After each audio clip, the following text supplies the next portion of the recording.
Olá, como vai? Eu sou o Marco Túlio Almeida e nós vamos conversar sobre processos de manutenção na prática. Hoje é dia de falarmos sobre atendimento em emergência.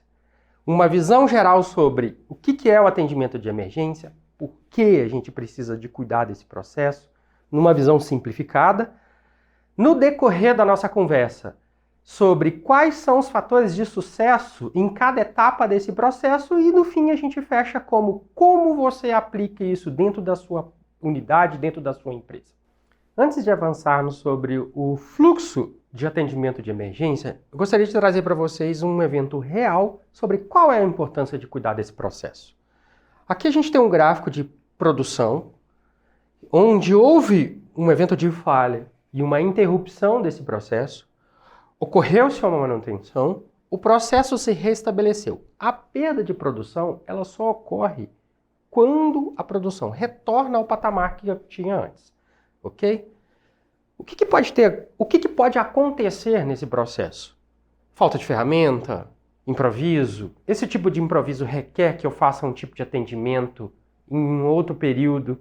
Isso acontece, é normal de acontecer, eu preciso de fazer um atendimento de emergência para restabelecer o processo nas condições que eu tenho ali, e em um dado momento a gente prepara o equipamento, prepara as ferramentas corretas, prepara as pessoas corretas para poder fazer um atendimento de forma definitiva. Isso é parte do processo de atendimento de emergência. Mas será que eu já não posso cuidar desse atendimento correto agora? Tá certo? Então, tudo isso compõe o tempo de atendimento. Essa é a provocação que eu trago aqui. Tudo isso é perda de produção. E ela não está associada somente a um time de manutenção ou a aquela equipe que está ali fazendo aquele tipo de atendimento. Ela envolve toda a cadeia, inclusive a equipe operacional, a quem faz o tipo de atendimento, quem traz os recursos, quem é uma equipe de almoxarifado que está de prontidão para poder fazer uma reposição de um material sobressalente. Tudo isso compõe essa perda de produção. Ok? Aqui, vejam que eu não entrei no aspecto sobre o tempo de atendimento. Você faz a sua avaliação dentro do seu processo e nem a amplitude disso. Quantas toneladas são? Quantos envases você deixou de produzir? Quantas caixas você deixou de produzir? Não faz diferença. Esse é um entendimento para você dentro do seu negócio. Agora sim, agora nós entramos dentro do fluxo simplificado de atendimento de emergência. Por que não conversarmos sobre um fluxo detalhado? Esse detalhado, ele leva em consideração as nuances da sua unidade. Então, ele precisa ser construído dentro da sua fábrica, dentro da sua unidade de negócio. Então, aqui é uma ideia, ok? Sobre o que é importante tratar, o que compõe esse fluxo e quais são os fatores de sucesso que a gente precise tomar atenção para que ele efetivamente aconteça. Aqui a gente entra na primeira parte desse atendimento em emergência. Comunicação. De onde sai a necessidade? Para quem vai a necessidade? Qual é o meio que essa urgência percorre? Dentro da sua unidade. Ela é feita por rádio? Ela é feita por telefone? Ela é feita pessoalmente? Eu saio de onde eu estiver, o operador sai de onde ele estiver e vai até o solicitante requerer uma manutenção naquele equipamento? Ela é feita através de um sistema. Eu preencho as informações dentro de um sistema e isso vai automaticamente para a pessoa que vai fazer o atendimento, ou as pessoas, ou o grupo que vai fazer o atendimento de emergência. Isso não faz muita diferença no fator de sucesso. O meio, ele não é o ponto-chave. O meio é ferramenta. O ponto-chave, a comunicação é clara. As pessoas sabem o que elas precisam de fazer. E, principalmente, quem recebe essa informação? Quais são as informações mínimas que a gente precisa de compor? O profissional, que ele é usualmente, ele é um operador de processo e ele sente a necessidade e requer um atendimento em emergência, ele faz a solicitação de atendimento em emergência. O que ele escreve, ou o que ele relata do problema? O que eu coloco para vocês aqui sobre as experiências coloque o problema da forma como você o enxerga. Não tem o certo e não tem errado. Você sentado na frente daquele processo, você observando aquele processo, em pé, na frente, observando o problema, relata da forma como você o observa. Esse é o fator de sucesso. A informação ela tem que ser clara. Um ponto de atenção que eu vejo isso acontecer com uma certa frequência a gente faz uma parte de processo, uma equipe de operação ou qualquer outro tipo de... O solicitante, o demandante, ele abre uma solicitação de manutenção em emergência para uma equipe de elétrica. Eu vou citar um exemplo aqui, substituir o motor. Poxa, substituir o motor é uma ação. Ela não é uma comunicação de problema, tá certo? Então tome muito cuidado para isso. Eu sei que as pessoas têm bastante experiência para poder fazer esse tipo de observação e tudo mais, mas o que a gente deixa de reportar quando a gente a gente pede uma ação em detrimento a gente relatar um problema?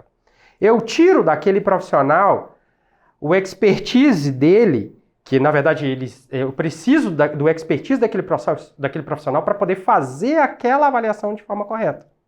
E talvez o que a demanda de ação, nesse meu exemplo hipotético, por favor, eu preciso que você substitua o motor, talvez não seja o motor, talvez seja um outro problema. E a gente perde um tempo sobre isso para poder fazer um diagnóstico para chegar numa conclusão de que aquele motor não era o problema e a gente volta um tempo atrás para poder começar o diagnóstico novamente e aí para poder fazer identificar o modo de falha correto e fazer o atendimento e a manutenção de forma correta. Lembra do gráfico quando eu coloquei para vocês aquele monte de cifrão? Tudo isso é tempo.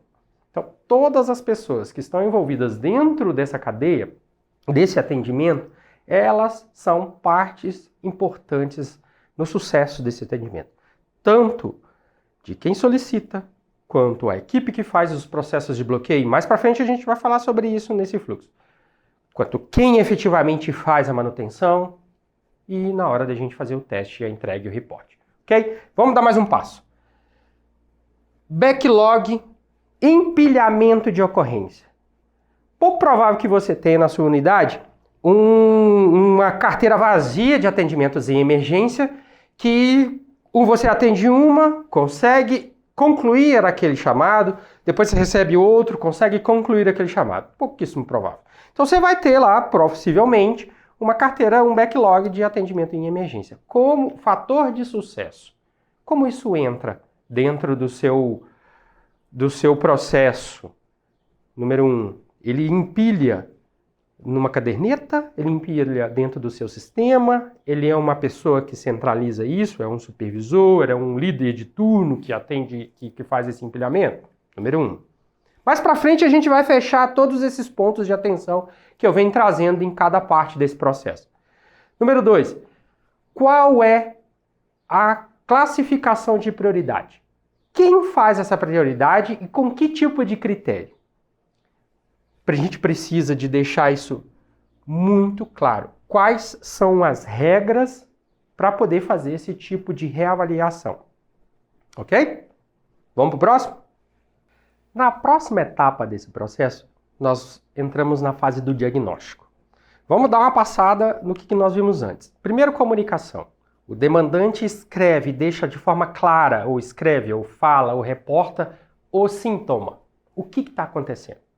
Na segunda etapa desse processo, a gente entra numa caixa de backlog, onde empilha-se as ocorrências, e eu tenho lá chamados de baixa criticidade e alta criticidade, mas a gente tem aqui no nosso conceito que, passado dessa etapa, o critério de priorização dessas ocorrências já está claro e estabelecido para todos.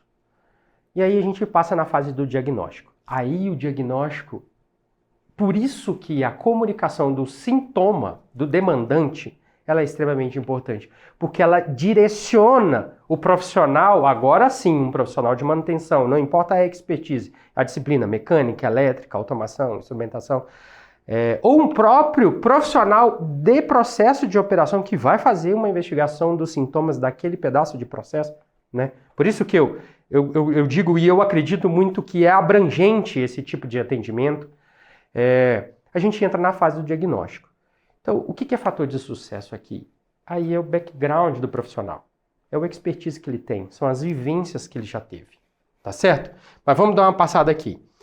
As experiências desse profissional, a habilidade que ele tem de fazer o diagnóstico, como que a gente traz para esses profissionais o expertise, a experiência, ou, de uma certa forma, a gente facilita a vida desse profissional para poder fazer um diagnóstico de uma forma mais assertiva.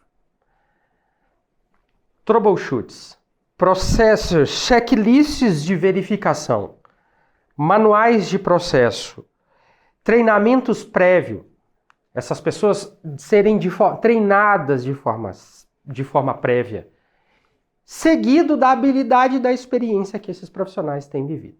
Aqui cabe ao profissional ou à pessoa que tem essa responsabilidade de cuidar desse atendimento de emergência ou das pessoas que estão trabalhando em turno, que usualmente uma equipe de atendimento de emergência ela está trabalhando em turno, de identificar quem são essas pessoas, quais são os treinamentos que essas pessoas necessitam.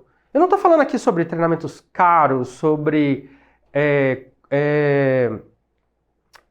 fora da empresa. Eu estou dizendo aqui sobre as coisas corriqueiras que a gente trabalha.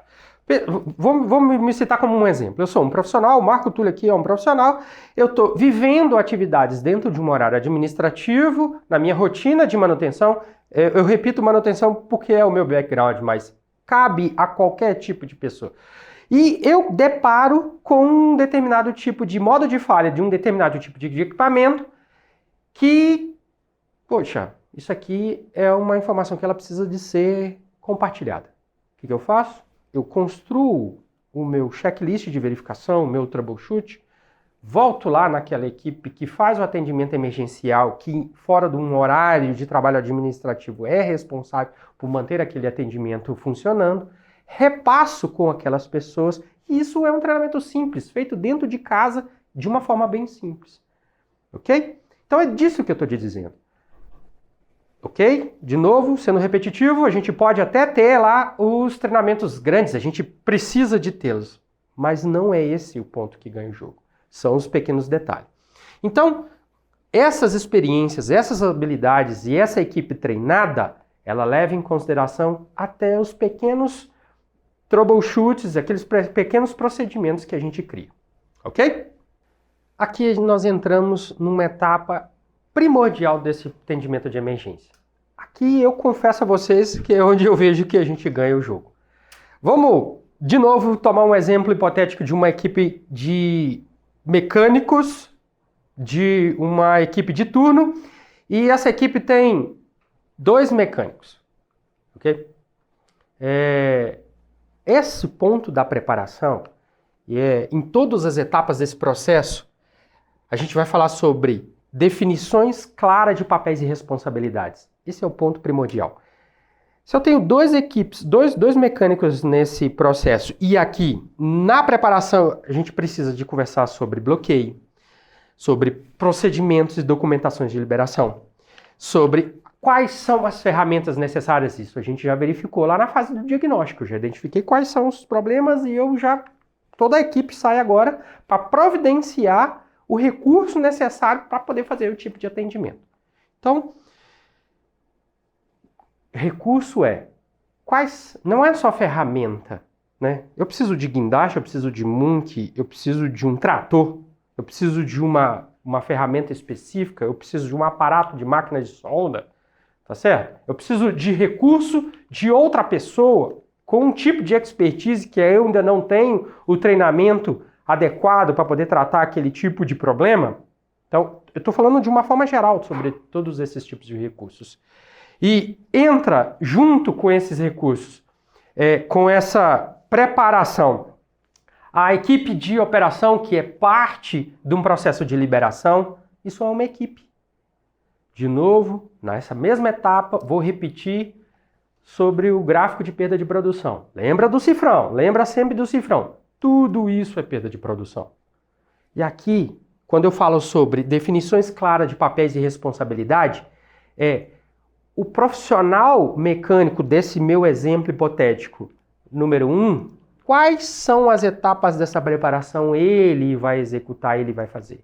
O profissional número 2 dessa equipe de mecânicos, quais são as etapas que ele vai executar? Tá claro isso?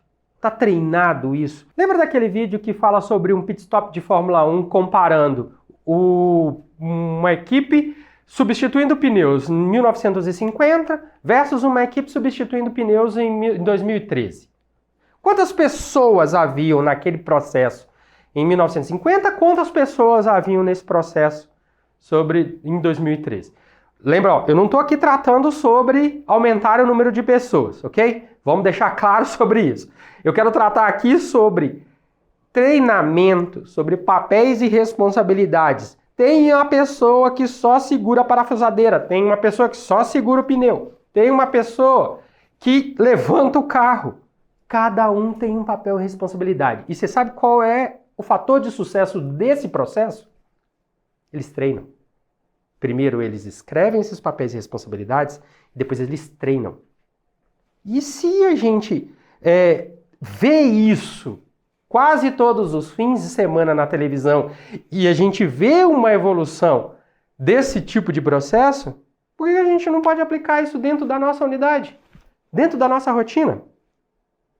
Pega isso. No final do vídeo eu vou deixar para vocês um PDF com esse fluxo todo e uma linha para você imprimir, levar para a área, escrever, riscar, sujar. E em cada fase desse processo, quem é responsabilidade pela comunicação, quem é responsabilidade pelo diagnóstico, quais são os treinamentos que precisam desse diagnóstico e aqui, principalmente nesse processo de preparação. Isso tem que estar treinado, escrito, claro, comunicado para as pessoas e treinado. Quem sai para fazer um bloqueio numa hora de atendimento de emergência? Quem cuida do processo de liberação? Vou dar um segundo exemplo aqui. Todo mundo sabe de cor. Solicitação de atendimento a um bombeiro. Quando um bombeiro sai da unidade de base dele para poder fazer um atendimento, presta atenção como a equipe de bombeiro trabalha de forma exímil isso. Cada um naquela unidade tem um papel e responsabilidade clara. Está escrito. Segundo, eles treinam. Beleza? De novo. Por que nós não podemos pegar dentro do nosso processo e dentro da nossa unidade, por mais simples que seja o tipo de atendimento, por que nós não podemos fazer isso para a nossa fábrica, para o nosso trabalho? Essa é a provocação. Ok? Fatores de sucesso, ferramentas corretas, elas estão à mão. Lembra do processo de Fórmula 1, a parafusadeira já está na mão do profissional. Recursos disponíveis, ele não precisa estar ao meu lado, mas eu sei onde ele está e eu sei quanto tempo demora para eu mobilizar aquele guindaste de 300 toneladas para poder colocar ali do lado. Eu preciso de um profissional com uma expertise a mais. Eu tenho uma lista de plantão que eu sei quem são as pessoas que estão de plantão naquele fim de semana, naquela noite. Isso está claro, isso está desenhado, isso é de conhecimento de todos. Lembra? Tudo isso que a gente está falando aqui agora não entrou nenhum tipo de investimento, não precisou de treinamento complexo. A gente está falando sobre comunicação clara, papéis e responsabilidades escritos, mapeamento dos principais pontos que precisam ser treinados e treinar. Ponto. Ok? Estamos claros sobre isso? Próximo ponto. E aí mais uma repetição daquilo que eu já trouxe para vocês nos processos anteriores, nas etapas anteriores. Liberação e bloqueio é uma equipe, não é só uma equipe de manutenção. Isso envolve todas as pessoas que têm a responsabilidade de fazer aquele tipo de bloqueio. As ferramentas de bloqueio estão corretas. Para fazer essa atividade, eu preciso de uma chave de válvula específica e fechar uma válvula manual. Eu sei onde essa chave está. Ela fica fixa num patamar que eu posso sair num atendimento de emergência, correr, passar a mão sem ver, que eu já sei onde é que aquela chave de fechar a válvula já vai estar. De novo, recursos disponíveis. De novo, equipes treinadas. Em onde treinada? Nos processos de liberação, nas instruções de bloqueio, nas ferramentas de bloqueio. A gente repete toda a etapa. Fator de sucesso. Comunicação clara. Papéis e responsabilidades escrito. E tudo isso sobre recursos, treinamentos, procedimentos e processos já entra na cabeça. Vamos para o próximo passo. Aqui a gente entra na execução do reparo. Repetindo, ferramentas já foram vistas na fase de preparação. Os recursos disponíveis já estão disponíveis, porque na fase de preparação a gente já cuidou disso. A equipe já está treinada. Num determinado momento que você sentou, que você escreveu esse processo, você sabe quais são os gaps dessas pessoas. E aí eu não preciso de sair correndo para poder criar um monte de treinamento e treinar as pessoas. Não. Mas eu tenho o plano B. Eu tenho aquele profissional especialista que eu sei que eu possa contar com ele até o dia que a gente fez a passagem de bastão ou até o dia que a gente fez esse treinamento para as pessoas. Então, eu não cuidei da questão do treinamento. Eu precisei de um tempo para poder cuidar desse processo de treinamento das pessoas, mas até lá eu não estou à mercê de esperar um tempo de atendimento e de ter um prolongamento de um tempo de atendimento de emergência. Eu posso criar uma medida de contorno. Opa, até que a gente passe por todos os profissionais de todas as letras do turno, nesse procedimento simples que nós escrevemos dentro de casa, faça o simples e faça o seu processo evoluir com aquilo que você tem à mão. Vamos, numa metáfora ou numa linguagem popular, vamos fazer o feijão com arroz primeiro. A gente só está apto a avançar um degrau quando eu olhar para trás dentro da minha casa e com a ferramenta que eu tenho, com as pessoas que eu tenho, com o recurso que eu tenho disponível, a gente está realmente usando esses recursos. Ok? Combinado, sinal? Bom, a execução em si. Equipes treinadas nos procedimentos, nas instruções. Um exemplo agora tomado como uma equipe de elétrica ou uma equipe de automação, que é fator de sucesso também. Usualmente essa equipe precisa de ferramentas, que é um notebook. O notebook precisa de ter um cabo específico. O notebook precisa ter um software específico e esse software específico tem uma senha específica. Isso está claro, isso está escrito no troubleshoot, que a pessoa responsável por aquele pedaço do processo deixou isso claro para os profissionais que vão cuidar disso na emergência. Então é um segundo exemplo. A senha está correta, a licença de software está correta, o notebook está ali à mão, todo mundo sabe onde ele está, ele tem o cabo correto. Isso é claro? Esse tipo de comunicação está clara para todas as pessoas? Então isso é um fator de sucesso, isso não requer um investimento muito grande. Isso é cuidar do seu processo. Na sequência, fazer os testes dos equipamentos, atenção sobre reenergização, sobre repressurizar novamente os equipamentos, né? Que aí é um cuidado de segurança sobre os processos, sobre restabelecer os processos. De novo, isso entra junto com o procedimento de bloqueio. Quais são os requisitos que eu faço um bloqueio, uma liberação daquele pedaço de processo, daquele equipamento para uma equipe fazer manutenção? Ponto. Os mesmos cuidados eu preciso de fazer de volta. Quais são os cuidados que nós precisamos de ter para que a gente restabeleça esse processo, que a gente faça o teste de forma adequada e que a gente restabeleça as condições de processo. Ok? E por último, não menos importante, a gente trata sobre o encerramento da ocorrência, o encerramento do chamado. É extremamente importante ter o registro daquilo que foi feito. Lembra lá no começo, quando eu mostrei para vocês um gráfico real de perda de produção e questões que possam acontecer? O atendimento ele foi provisório, um reparo provisório, um restabelecimento provisório das condições de processo e de produção para que depois, em um outro momento, ele possa ocorrer com recursos diferentes ou recursos corretos e necessários? Isso tem que estar escrito. Quais foram as ações que foram executadas pelas pessoas? Isso tem que estar escrito. Porque isso compõe histórico.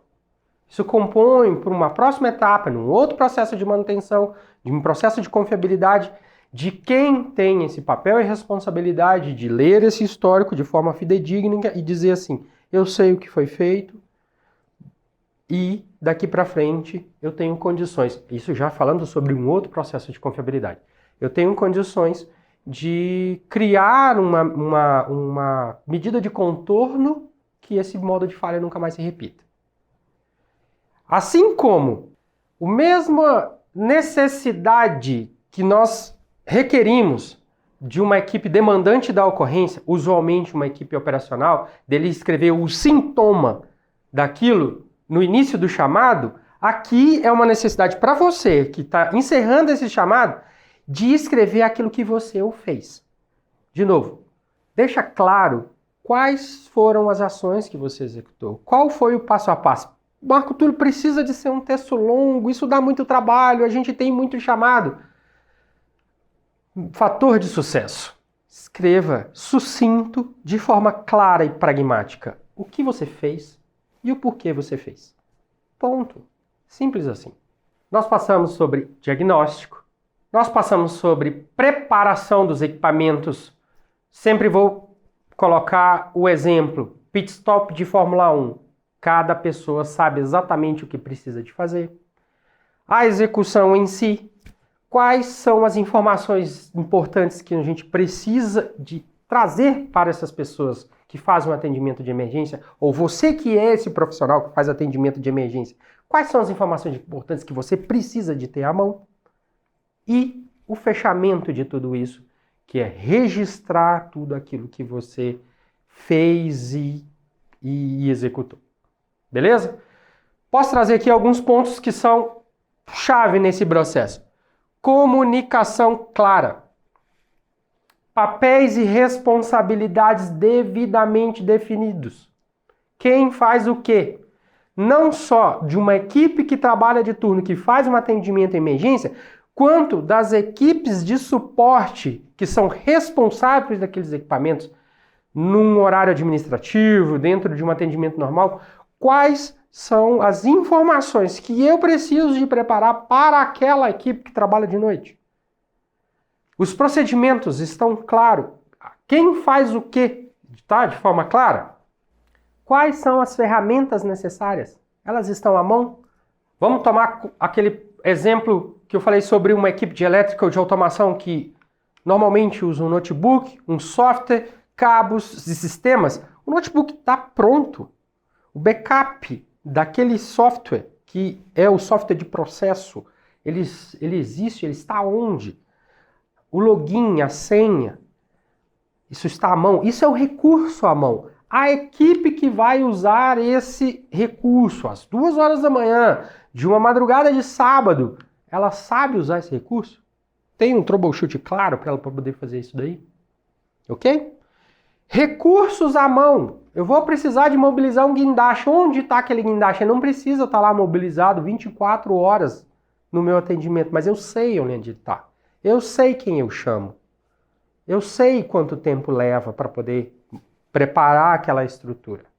Eu sei quanto tempo leva para eu trazer aquele profissional de casa, aí um outro tipo de recurso, um especialista naquele processo, naquele tipo de equipamento. Eu sei quanto tempo leva para poder trazer aquele especialista. E eu sei que ele já está de sobreaviso, ou ele sabe que ele está de sobreaviso. Comunicação clara, recursos à mão, procedimentos, instruções de trabalho, treinamentos. De novo, não trata-se daquele treinamento, não trata-se somente daquele treinamento que a gente paga para uma empresa terceirizada, uma empresa externa que venha ministrar aquele treinamento, que tem o seu papel importante. Mas eu dou ênfase muito naquele tipo de troubleshoot e aquele tipo de treinamento pequeno que eu, dentro das minhas responsabilidades, daquele meu pedaço de processo ou daquele meu tipo de equipamento, eu posso construir e eu posso trazer para as pessoas. Eu estou falando desse. Esse é o tipo de recurso que está dentro de casa, ok? Sendo bem simples, a gente só pode dar um passo de maturidade e avançar um degrau quando todos os recursos, sejam as pessoas, sejam aquilo que está à nossa mão, a gente está usando de forma bem, ok? Esse é um overview geral das minhas experiências sobre atendimento em emergência. Ficou curioso? Quer saber mais? Quer conversar mais? Entre em contato nas redes sociais, YouTube, Instagram, na página www.atlanticogestãoindustrial.com. Lá você entra em contato.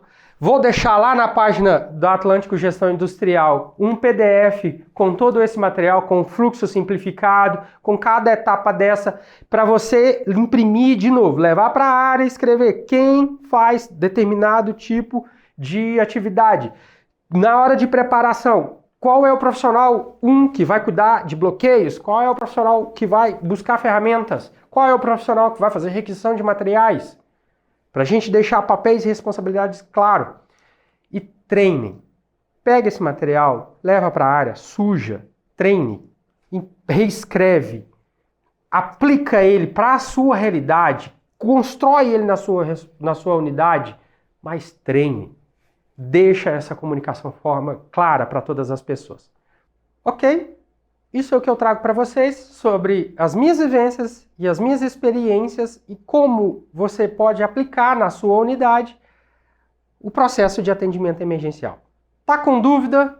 Quer conversar mais sobre o tema? Acesse as páginas da rede social atlanticogestãoindustrial.com. Lá eu vou deixar esse material disponível para você. Um abraço e até a próxima.